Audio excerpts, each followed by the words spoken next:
Assalamualaikum and hi everyone. My name is Syaza Nabilah. Today I would like to discuss the topic about market forces, which is demand.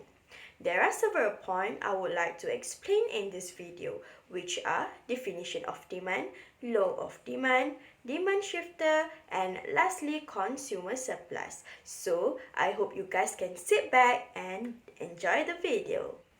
Demand is an economic principle referring to consumer desire to purchase goods or services and their willingness to pay a price for a specific goods or services. The more people desire to buy goods and service, the higher of demand. First thing, you have to understand about the law of demand. There is an inverse relationship between price and quantity demanded. In other words, the higher the price, the lower the quantity demanded. This occurs because of diminishing marginal utility. Let's take a look to demand schedule. As you can see, when the price goes down, the quantity demanded goes up. When price goes down to 5, 4, 3, to $1, the quantity demanded is increased. Now, when we plot this point, we're gonna get a demand curve which is look like this. It is a downward sloping curve showing the law of demand. There are three reasons why the demand curve's downward sloping. It is substitution effect, income effect, and law of diminishing marginal utility. To explain, we use milk as goods. Example for substitution effect is, let's say price for milk goes down.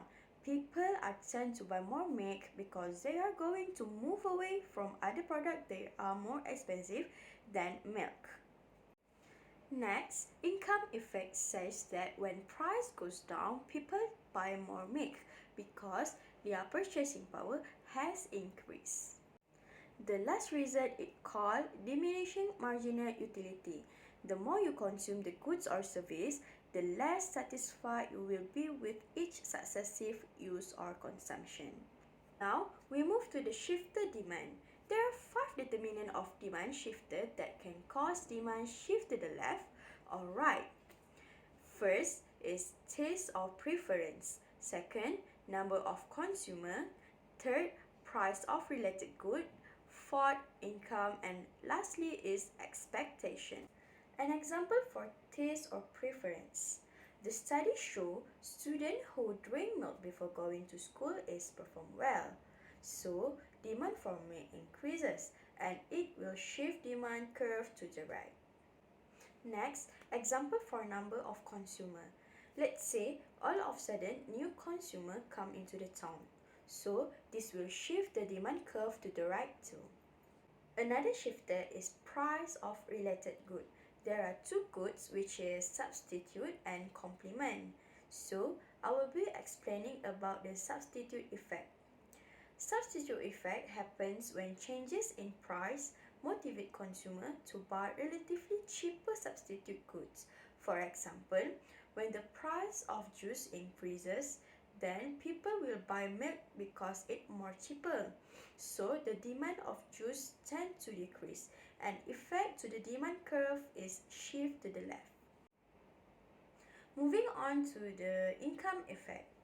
This happen when the changes in price affect purchasing power. For example, we go to the market and milk is on sale, so we tend to buy more because purchasing power is increases. Last but not least, expectation also causes demand curve shift.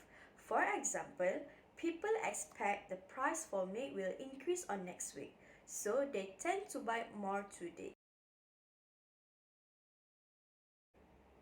Consumer surplus is the difference between the price that consumer pay and the price that they are willing to pay. On a supply and demand curve, it is the area between the equilibrium price and the demand curve. For example, if you would pay 10 ringgit for a cup of tea, but the price for tea is only 6 ringgit. So, your consumer surplus is 4 ringgit. That's all from me. Thank you for watching. I hope you guys can gain some knowledge from my video. Bye!